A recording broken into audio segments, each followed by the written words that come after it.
여러분, 나무를 심는 일도 중요하지만 나무를 가꾸는 일 역시도 심는 일 못지않게 중요합니다. 심기만 하고 가꾸지를 않으면 나무가 죽을 수도 있습니다. 아이도요, 낳기만 하고 돌보지를 않으면 아이의 생명을 보장받을 수 없습니다. 동물의 세계를 보면 동물의 세계도 새끼를 낳으면 그 새끼가 성장할 때까지는 그 새끼를 떠나지 않고 잘 보살피는 것을 봅니다. 하나님은 이스라엘 자손들을 애굽에서 나오게 하셨습니다. 그러나 그것으로 하나님의 일이 다 끝난 것이 아닙니다. 이제부터 하나님은 이스라엘 자손들의 보호자가 되었습니다. 그들을 지키시고 그들을 돌보시며 그들을 인도하십니다. 오늘은 애굽에서 나온 이스라엘 자손들을 하나님께서 어떻게 돌보셨는지 함께 본문의 말씀을 통해서 만나보려고 합니다. 첫째로 하나님은 이스라엘 자손들을 인도하실 때요, 그들의 능력과 그들의 형편을 고려해서 그들에게 가장 잘 맞는 길로 인도해 주셨습니다. 자, 이스라엘 자손들이 애굽에서 나왔습니다. 그렇다면 이제 그들은 어디로 가야 할까요? 당연히 그들은 가나안 땅으로 가야만 합니다. 가나안 땅은 하나님께서 이스라엘 자손들에게 언약으로 주신 약속의 땅이기 때문입니다. 중요한 것은 이들이 가나안 땅을 향하여 가는 그 길을 어떤 길을 선택하여 가느냐 하는 문제입니다. 가장 가까운 지름길이 있습니다. 지중해 해안을 따라서 블레셋 사람들이 살고 있는 길을 이렇게 통과하면 가장 빠른 지름길입니다. 그 길은 비교적 도로가 잘 나 있는 길입니다. 더군다나 그 길은 가장 빠르고 가장 가까운 길입니다. 그러나 문제가 있습니다. 가장 빠르고 가까운 그 길은 블레셋 사람들이 거주하고 있는 길입니다. 자연히 그 길을 가려면 블레셋 사람들과 충돌이 있을 것입니다. 여러분, 그렇잖아요. 지금 이스라엘 자손들은요, 약 200만 명에서 300만 명이 되는 엄청난 무리들입니다. 근데 여러분, 그 많은 사람들이 막 떼를 지어서 블레셋 사람들이 살고 있는 곳을 들어가면 블레셋 사람들의 입장에서 보면 이스라엘 자손들이 자기 나라를 침략해 오는 것으로 오해할 수도 있습니다. 그럼 당연히 전쟁이 일어날 수밖에 없을 것입니다. 문제는 이스라엘 자손들의 능력입니다. 과연 이스라엘 자손들이 블레셋 사람들과 전쟁을 해서 이길 수가 있느냐 하는 문제입니다. 한마디로 말하면 아니올시다입니다. 여러분, 그 당시에 블레셋은요, 철로 만든 무기를 사용하고 있는 나라였습니다. 잘 훈련된 군대가 있는 나라였습니다. 그리고 블레셋 사람들은 싸움을 잘하는 민족입니다. 약탈에 아주 능한 민족입니다. 반면에 이스라엘 자손들의 형편을 보십시오. 지금 이스라엘 자손들은요, 단 한 번도 전쟁을 경험해 보지 못한 사람들입니다. 더군다나 이스라엘 자손들은 이제 막 애굽에서 나왔습니다. 전쟁을 할 만한 무기도 없고 전쟁을 위한 준비도 전혀 없는 사람들입니다. 그러니 여러분, 이스라엘 자손들이요, 지름길을 따라서 가장 빠른 길을 선택한다고 한다면 블레셋 사람들에게 다 죽임을 당할 수도 있을 것입니다. 아니면 블레셋 사람들과 전쟁을 하다가 그 전쟁에 피하여 도망을 하다가 애굽으로 다시 도망갈 수도 있는 일입니다.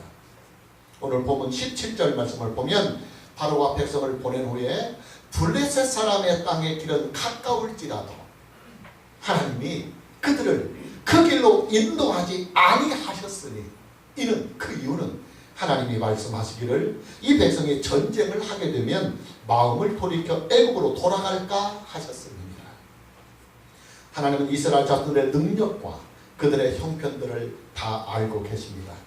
그래서 빠른 지름길보다는 비록 멀고 험한 길이지만 그러나 비교적 안전한 길로 그들을 인도해 가시는 길입니다. 그 안전한 길이 어디냐면 바로 광야길입니다. 본문 18절 말씀을 보면 그러므로 하나님이 홍해의 광야길로 돌려 백성을 인도하시매 이스라엘 자손이 애굽 땅에서 대열을 지어 나올 때에 그렇습니다. 여러분, 광야길은요, 블레셋으로 가는 빠른 길보다 무려 6배나 먼 길입니다. 그뿐만 아니라 광야길은 힘들고 험한 길입니다.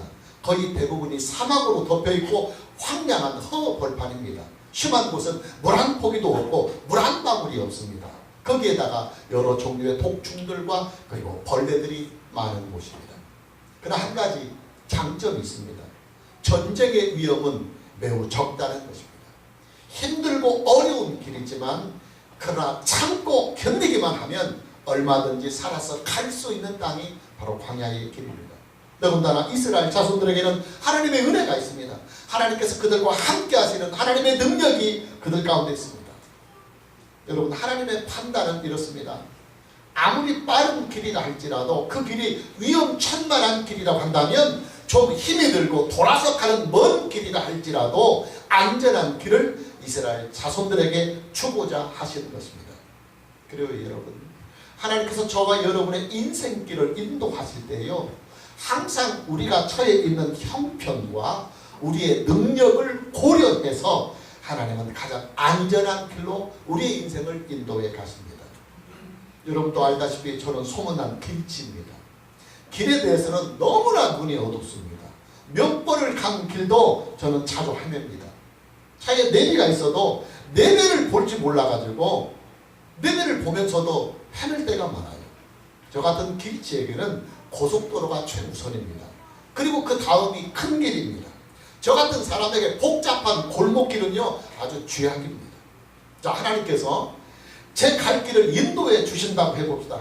그러면 하나님은요, 당연히 제가 길친 것을 다 아시고 좀 멀어도 쉽게 잘 찾을 수 있는 고속도로, 그리고 큰 길을 우선으로 해서 제가 갈 길을 인도해 주실 것입니다. 한국 사람들에게는 빨리빨리 병이 있다고 그래요. 식당에 가서도 빨리빨리 음식이 나오도록 재촉을 하고, 사탕을 먹을 때도 서서히 녹여서 먹는 것이 아니라 확 깨물어서 빨리 먹는다고 합니다. 그러나 여러분, 빠르다고 해서 다 유익한 것은 아니라는 사실을 우리는 알아야 합니다. 가끔씩 우리들 주변에서 보면 최고속으로 승진하는 사람들도 있고 최단시간에 성공을 하는 사람들도 있습니다. 교회가 성장하는 것을 봐도요, 어떤 교회들은 개척한 지 몇 달 만에 몇백 명씩 모이고 개척한 지 몇 년 만에 수천 명이 모이는 교회들도 있습니다. 어떻게 보면 부러운 일이기도 합니다. 그러나 여러분, 빠르게 승진하고 빠르게 성공하고 빠르게 성장을 한다고 해서 다 유익한 것은 아닙니다. 빠른 출세나 빠른 성공에는 위험이 도사리고 있습니다. 교만의 위험이 있고, 허영의 위험이 있고, 그리고 주변을 잘 살피지 못하는 독선의 위험도 있습니다. 그리고 거품과 바람도 함께 섞여 있습니다. 여러분, 옷이라고 하는 것도요, 자기에게 맞는 옷이 있습니다. 첫째는 자기 몸에 옷이 잘 맞아야 합니다. 옷이 몸보다 크거나 작으면 어울리지 않습니다. 둘째는 경제적인 형편에 맞는 옷을 입어야 합니다. 벌이는 없는데 무조건 메이커나 그리고 비싼 옷만 입으려고 한다면 그것은 병입니다. 그것은 허영의 병입니다. 저는 어리석게도요, 참 부끄러운 고백이지만 이런 교훈을 너무 늦게 깨달은 사람입니다. 그래서 상당한 세월과 시간들을 제 몸에 잘 맞지 않는 옷을 입고 살았습니다.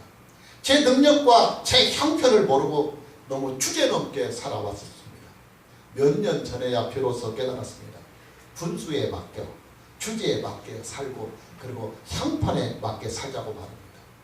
목회도요, 거품과 바람과 허영기를 다 빼고 제 분수에 맞게 목회를 하자고 말합니다. 저는 요즘 하나님께 매일 이런 기도를 합니다. 제 그릇에 맞게, 제 분수에 맞게, 제 주제에 맞게 하나님이 저를 아시니, 제 그릇을 아시니 저의 소명의 길과 목회의 길을 제 그릇에 맞게, 제 분수에 맞게 인도해 주세요 하고 말입니다. 그리고 자족하는 마음으로 삽니다. 제 몸에 맞지 않는 옷을 입고 불편한 인생을 사는 것보다는 제 몸에 잘 맞는 옷을 입고 편하게 축복을 누리며 살고자 말입니다. 여러분, 하나님은요, 저와 여러분의 능력에 맞는 길을 인도해 주십니다. 하나님은 우리의 인생을 인도해 주실 때요, 우리의 처지에 맞고, 우리의 성품에 맞고, 우리의 건강에 맞는 길을 인도해 주십니다. 그리고 우리의 믿음에 맞고, 우리의 그릇에 맞는 길로 우리의 인생길을 인도해 주십니다. 오늘 저와 여러분 모두에게 하나님께서 인도해 주시는 인생에 감사하며 자족하며 사는 은혜가 있기를 주님의 이름으로 축복합니다. 자, 두 번째로 애굽에서 나온 이스라엘 자손들을 위해서 하나님은 낮에는 구름 기둥으로, 그리고 밤에는 불 기둥으로 이스라엘 자손들과 함께 하십니다. 오늘 본문 21절과 22절 말씀을 보면 여호와께서 그들 앞에 가시며 낮에는 구름기둥으로 그들의 길을 인도하시고 밤에는 불기둥을 그들에게 비추사 낮이나 밤이나 진행하게 하시니 낮에는 구름기둥 밤에는 불기둥이 백성 앞에서 떠나지 아니하리라 그랬습니다. 여러분, 하나님은요 이스라엘 자손들을 애굽에서 나오게 하신 분이십니다. 이스라엘을 바로에게서 구원하신 분이십니다. 그러나 하나님과 이스라엘의 관계는 여기가 끝이 아닙니다. 이제부터 하나님은 이스라엘 자손들과 함께 하시는 분이십니다. 하나님은 이스라엘의 보호자요, 이스라엘의 인도자요, 그리고 이스라엘의 왕이 되셨습니다. 하나님은 이스라엘의 영광이요, 그리고 이스라엘의 능력이 되셨습니다. 문제는 하나님은 영으로만 존재하시는 분이기 때문에 이스라엘 자손들이 전혀 하나님을 볼 수가 없다고 하는 사실입니다. 여러분, 이스라엘 자손들의 지금의 신앙은요 아직은 극히 초보적인 수준입니다. 이제야 겨우 첫 걸음마를 내딛는 그런 수준입니다. 하나님은 이스라엘 자손들의 그 신앙의 수준에 맞게 이스라엘 자손들에게 영으로 존재하시는 하나님이 내가 너희들과 함께하고 있단다 하는 표징을 그들에게 주셨습니다. 그 표징이 뭐냐면 구름기둥과 불기둥이었습니다. 낮에는 구름기둥으로 이스라엘 자손들과 함께 하시고 밤에는 불기둥으로 이스라엘 자손들과 함께 하시면서 이스라엘 자손들로 하여금 하나님께서 그들과 함께 하신다고 하는 이 믿음을 하나님은 그들에게 주시고 계시는 것입니다. 여러분, 앞으로 이스라엘 자손들이 들어가야 할 이 광야길은요 사막과 허벌판으로 이루어진 곳입니다. 간간히 산들도 있지만 퇴적암으로 이루어진 황량한 산들뿐입니다. 낮에는 뜨거운 태양이 내리쬐고 밤에는 추워서 잠을 자기가 어려운 곳입니다. 더군다나 광야는 독충들과 벌레들이 많아서 위험하기도 합니다. 그러니 여러분, 이스라엘 자손들이요 광야의 이 길을 무사히 통과하려면 낮에는 그 뜨거운 태양빛을 가려질 구름이 있어야 합니다. 그리고 밤에는 그 추위와 독충들을 물리칠 수 있는 따뜻한 불이, 뜨거운 불이 그들에게는 필요했습니다. 하나님은 이스라엘 자손들이 광야의 생활에서 살아갈 수 있도록 이 두 가지의 가장 필요한 여건을 초자연적인 방법으로 그들에게 나타내 주셨습니다.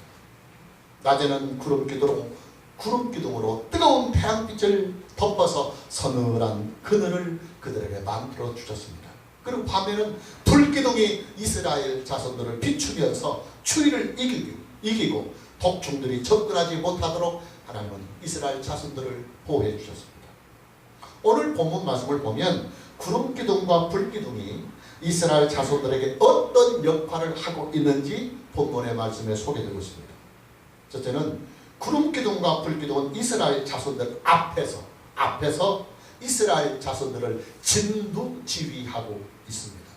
본문 21절 말씀을 보면 여호와께서 그들 앞에서 가시며 낮에는 구름기둥으로 그들의 길을 인도하시고 밤에는 불기둥을 그들에게 비추사 낮이나 밤이나 진행하게 하셨노라고 성경은 말씀하고 있습니다. 여러분, 구름기둥과 불기둥은요 이스라엘 자손들 앞에서, 이스라엘 백성들 앞에서 이스라엘 자손들을 리더해 갔습니다. 근데 여러분 보십시오. 오늘 본문의 말씀의 성경을 보면 구름기둥과 불기둥이 이스라엘 자손들 앞에서 갔다고 표현하지 않고 실제로는 구름기둥과 불기둥이 이스라엘 백성들 앞에서 인도해 가셨는데 성경은 여호와께서 그들 앞에서 가셨노라고 기록하고 있습니다. 예, 구름기둥과 불기둥은요 하나님의 임재의 상징이었다 그 말입니다. 본문 18절 말씀을 보면 이스라엘 자손들이 애굽 땅에서 나올 때 대열을 지어서 나왔다고 그랬습니다. 약 200만 명에서 300만 명이 되는 그 엄청난 무리들이 그냥 막 우르르르 몰려가는 것이 아니라 일정한 대열을 갖추어서 질서 있게 움직였다는 말입니다. 여러분, 이스라엘 자손들이 애굽을 나올 때 갖추었던 이 대열은요 전투 대열입니다. 군인들이 전투를 하러 나갈 때 전투 대용으로 행군을 하는 것과 같은 대열입니다. 무슨 말이냐면 이스라엘 자손들은요 애굽에서 나오는 그 순간 여호와의 군대였다 그 말입니다. 그리고 하나님은 이 군대의 대장이셨습니다. 하나님은 이 군대의 지휘관이었습니다. 하나님은 애굽에서 나온 이스라엘 자손들을 선두에 서서 선두에 서서 그들을 지금 진두지휘하고 계시는 것입니다. 우리가 이제 다음 주일에 출애굽기 14장을 만나보겠지만 바로가 그의 군대를 이끌고 이스라엘 자손을 추격하는 내용이 출애굽기 14장에 나옵니다. 바로는 그가 거느리고 있는 애굽의 군대 중에서 가장 강력한 마병과 전차 부대를 동원해서 이스라엘 자손들을 추격하기 시작합니다. 추격하는 바로의 군대가 이스라엘 자손들의 시야에 딱 나타나게 되니까 이스라엘 자손들은 혼비백산하면서 막 두려움에 떨게 됩니다. 바로 이때 이스라엘 자손들의 앞에 가던, 이스라엘 자손들을 앞에서 인도해 주던 구름기둥이 이스라엘 자손들의 뒤로 옮겨갑니다. 그리고 바로의 그 군대와 이스라엘 자손들 사이에서 강력한 진을 형성해 버립니다. 바로의 군대는 이 구름기둥이 그들을 막고 있기 때문에 더 이상 이스라엘 자손들에게 접근을 하지 못하고 헤매게 됩니다. 밤이 되니까 다시 불기둥이 나타나서 이스라엘 자손들을 인도해 가십니다. 하나님은 홍해바다를 갈라서 이스라엘 자손들로 하여금 홍해바다를 건너게 하십니다. 약 200만 명에서 300만 명이 되는 이 많은 무리들이 홍해바다를 다 건너기까지는 상당한 시간이 필요했습니다. 그래서 새벽이 돼서야 이스라엘 자손들이 거의 홍해바다를 건너가게 됩니다. 그러자 바로의 군대들도 이스라엘 자손들을 추격하기 위해서 홍해길에 막 뛰어듭니다. 다시 한번 이스라엘 자손들에게는 큰 위기를 맞고 있는 것입니다. 바로 이때 구름기둥과 불기둥이요 서로 하나가 되어서 바로의 군대를 홍해바다 한가운데 꼼짝 못하게 가두어 버립니다. 그리고 곧 이어서 홍해바다는 다시 물이 합쳐지게 됩니다. 바로의 군대들은 홍해바다에서 다 죽임을 당하게 되는 것입니다. 여러분, 구름기둥과 불기둥은요 실제로 이스라엘 자손들을 진두지휘하는 군대의 지휘관이었습니다. 영으로 존재하시는 하나님은 구름기둥과 불기둥 안에서 이스라엘 자손들을 진두지휘하고 계시는 것입니다. 구름기둥과 불기둥을 표징으로 삼아서 하나님은 이스라엘 자손들을 친히 진두지휘하고 계시는 것입니다. 여러분, 하나님은요 저와 여러분의 인생길을 앞서서, 우리보다 앞서서 우리의 길을 진두지휘하고 계십니다. 다만 하나님은 영으로 존재하시기 때문에 우리 눈에 보이지 않을 뿐입니다. 그렇기 때문에 성경 말씀이 있어야 하는 것입니다. 우리가 성경 말씀을 믿어야 하는 것입니다. 성경이 저와 여러분에게 뭐라고 말씀하고 계십니까? 영으로 존재하시는 하나님은 예수 그리스도 안에서 성령으로 우리 안에 내주하여 계신다고 성경은 말씀하고 계시는 것입니다. 이뿐만이 아니에요. 하나님은 영으로 존재하시기 때문에 시간이나 공간의 구애를 전혀 받지 않습니다. 만약 하나님께서 육체나 물체로 가신다면, 우리 안에 내주하고 계신다고 한다면 이 안에만 계시겠지요. 그러나 성령은 영으로 존재하시는 하나님의 본체이시기 때문에 우리 안에도 내주하고 계시지만 우리 안에만 계시는 것이 아니라 어디에든 충만하게 계십니다. 성령은 우리들 앞서서 우리의 인생을 진두지휘하고 계시는 것입니다. 여러분, 저와 여러분이 지금까지 살아온 인생의 모든 날들은요 내가 산 것이 아닙니다. 하나님께서 나로 하여금 살게 하신 것입니다. 내가 인생을 산 것 같지만 사실은 하나님께서 내 인생을 내 앞서서 인도해 주시고 주장해 주셔서 여기까지 살아온 것입니다. 할렐루야. 오늘 저와 여러분에게 하나님께서 우리의 가는 인생길을 성령으로 말미암아 직접 진두지휘하고 계신다고 하는 이 믿음을 가지고 감사하며 평안하게, 그리고 소망을 가지고 살아가는 은혜가 있기를 주님의 이름으로 축복합니다. 둘째로 구름기둥과 불기둥은 이스라엘 자손들을 돌보시는 보호자 역할을 하고 있습니다. 본문 21절 말씀을 보면 여호와께서 그들 앞에서 가시며 낮에는 구름기둥으로 그들의 길을 인도하시고 밤에는 불기둥을 그들에게 비추사 낮이나 밤이나 진행하게 하셨다. 여러분, 여기서 인도하신다 하는 이 말씀은요 위로한다는 뜻과 동정한다는 뜻을 동시에 원문에서는 가지고 있습니다. 그냥 인도하는 것이 아니라 위로하고 동정하며 보살피며 인도해 가고 있는 단어입니다. 무슨 말이냐면 구름기둥과 불기둥은 단순한 길잡이 노릇만 한 것이 아니라 이스라엘 자손들을 돌보고 보살피고 보호하는 아버지 역할을 하고 있다는 사실이에요. 목자의 역할을 하고 있다고 하는 사실이에요. 여러분 구약성경은요 하나님과 이스라엘의 관계를 여러 가지로 비유를 통해서 말씀하십니다. 첫째는 하나님과 이스라엘의 관계를 남편과 아내의 관계로 비유하기도 하고, 그리고 두 번째는 아버지와 아들의 관계로 비유하기도 하고, 세 번째는 목자와 양의 관계로 비유를 하기도 합니다. 근데 여러분 이 모든 관계들은요 보호자라고 하는 의미를 담고 있어요. 아내를 돌보는 보호자가 누구입니까? 남편입니다. 자식을 돌보는 보호자가 누구입니까? 아버지입니다. 양을 돌보는 보호자가 누구입니까? 목자입니다. 그래 여러분 하나님은요 애굽에서 나온 이스라엘 자손들의 보호자가 되셨습니다. 이제부터 이스라엘 자손들은요 언제나 그리고 어느 곳에서든 어떤 상황을 만나더라도 하나님께서 그들의 든든한 보호자가 되어 주실 것입니다.